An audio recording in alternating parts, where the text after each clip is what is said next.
ये chapter number कौन सा पढ़ रहे थे हम? चैप्टर नंबर 11 पढ़ रहे थे और इसका पार्ट नंबर कौन सा है? Second part number. फर्स्ट मैंने आपको बता ही दिया हुआ था और इसकी कहानी आपने अच्छे से रीड भी की होगी और समझ भी ली होगी। ठीक है बेटा, तो चलो आगे की कहानी हम कंटिन्यू करते हैं। ठीक है, इससे पहले मैंने आपको पढ़ा दिया था, अब आगे की कहानी मैं बताती हूँ। बाज के मुंह से एक बड़ी जोर की करुण चीख फूट पड़ी। जो बाज था उसके तो चोट लग रही थी। अब भाई किसी को चोट लग रही होगी तो जब दर्द जो है उठ उठ के दर्द होगा, मतलब कि थोड़ी देर क्या आराम मिल जाता, फिर एकदम से दूर दर्द जो होगा उठेगा तो आपकी चीख निकलेगी ना। उसी प्रकार जो बाज था उसकी भी एक करुणा भरी, मतलब कि दर्द से भरी क्या निकली? चीख निकली। आकाश मैं सिर्फ एक बार आकाश में उड़ पाता। जो बाज था वो इतनी बुरी हालत में वो क्या सोच रहा है कि काश मैं दोबारा से आसमान में उड़ पाता। बाज की ऐसी करुण चीख पुकार सुनकर सांप कुछ सिटपिटा सा गया। एक क्षण के लिए उसके मन में उस आकाश के प्रति इच्छा पैदा हो गई जिसके वियोग में बाज इतना व्याकुल होकर झटपटा रहा था।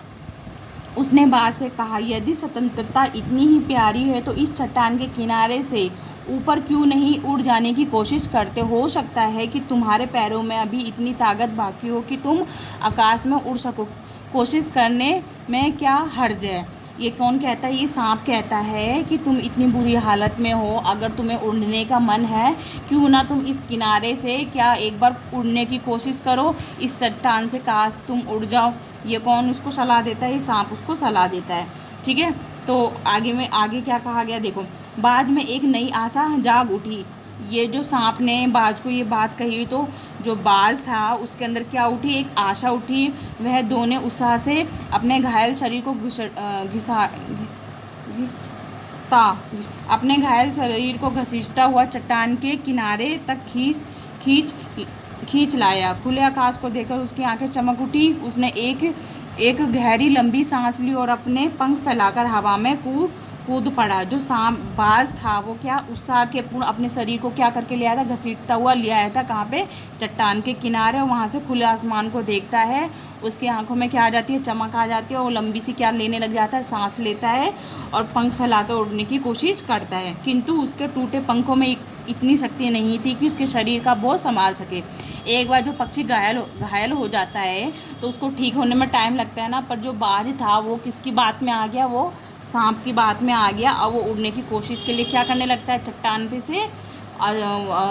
पे से अपने पंख फैलाकर उड़ान भरने की कोशिश करता है। पत्थर से उसके शरीर लुढ़काते हुए नदी में जा गिरे।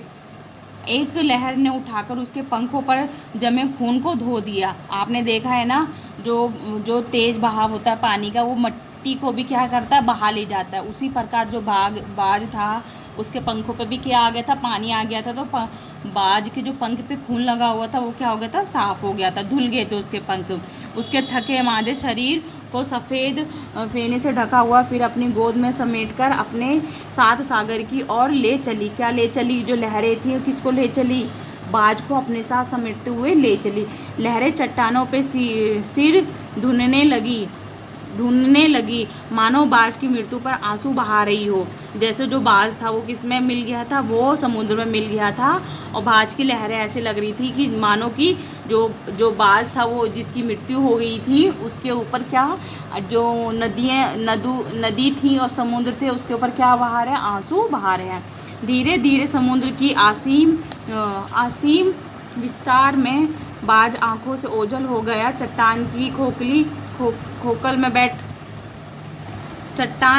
खोखल में बैठा हुआ सांप बड़ी देर तक बाज की मृत्यु और आकाश के लिए उसके प्रेम के विषय में सोचता रहा था। जो सांप था वो अपने किसमें? गुफा के खोखल में बैठ के हुए बाज की मृत्यु के बारे में और उसके आकाश में उड़ने के प्रेम के बारे में सोचता हुआ नजर आ रहा था।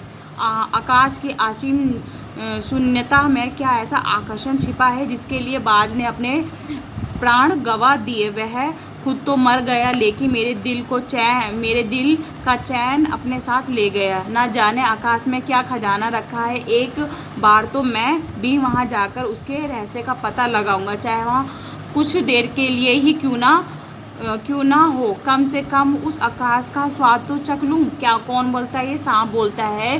जो सांप बोलता है, क्या बोलता है, बाज ने जो अपने प्राण गंवा दिए किस चीज़ के लिए, आकाश में उड़ने के लिए।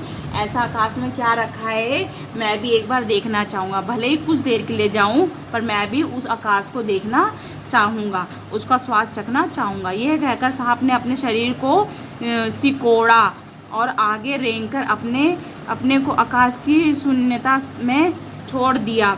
धूप में क्षण भर के लिए सांप का शरीर बिजली की लकीर सा चमक गया। आपने देखा है ना, जब सांप कभी धूप में निकलता है तो जो स्किन होती है उसकी क्या करने, शाइन करने लग जाती है, चमकने लग जाती है। तो उसी प्रकार उस समय भी उसकी क्या करने लगी, जो उसका शरीर था चमकने लगा था। किंतु जिसने जीवन भर रेंगना सीखा था वह भला क्या उड़ पाता। नीचे छोटी छोटी चट्टानों पे थाप से सांप जा गिरा, थप से। एकदम देखे ना, एकदम से कोई छत पे से कोई चीज़ एकदम से नीचे छोड़ो तो क्या होते, धम से ना गिर जाती है और आवाज़ भी आती है। उसी प्रकार सांप की भी कैसी आवाज़ आ गई। ठीक है, ईश्वर की कृपा से बेचारा बच गया, नहीं तो मरने में क्या कसर बाकी थी। ईश्वर की जो कृपा थी उसके कारण क्या हो गया, सांप बच गया उतनी ऊपर से गिरने से। सांप हंसते हुए कहने लगा, सो उड़ने का यही आनंद भर पाया। मैं तो पक्षी भी कितने मूर्ख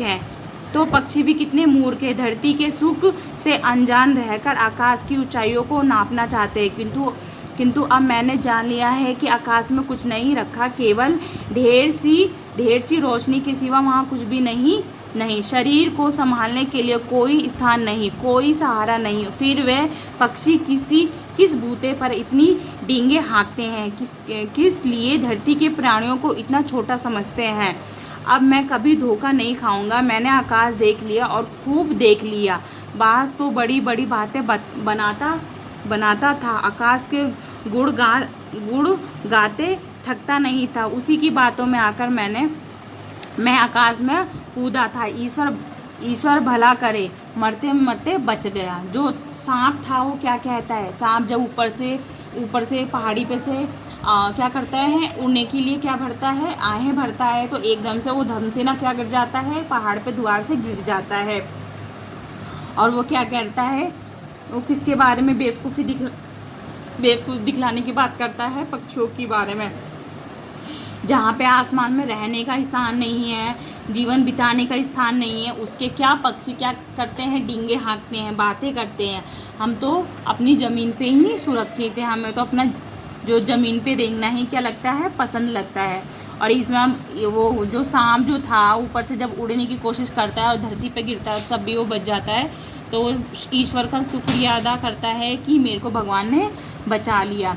ठीक है, ऐसा वो कहता है, क्योंकि वो इतना कुछ जान चुका था। क्योंकि सांप जो बाज था, वो बाज की भी मृत्यु उसके सामने हुई थी, उसके बावजूद सांप ने क्या करा था, बाज की तरह उड़ने की कोशिश करी, पर वो उड़ नहीं पाया। वो क्या कर गया था, ज़मीन पे गिरा था। तो बेटा आज की कहानी इतनी ही। इसकी आगे की कहानी हम नेक्स्ट पार्ट में पढ़ेंगे, और पार्ट नंबर हमारा कौन सा होगा, 3rd पार्ट होगा। तो आज का होमवर्क मैं आपको देती हूँ, जो आपको अपनी बुक में ही करना है। क्वेश्चन नंबर 4 आपको करना है, और क्वेश्चन नंबर आपको 8th और 9th आपको अपनी बुक में करना है। ठीक है बेटा, आगे की कहानी पार्ट नंबर हम किस में पढ़ेंगे, पार्ट नंबर 3rd में पढ़ेंगे।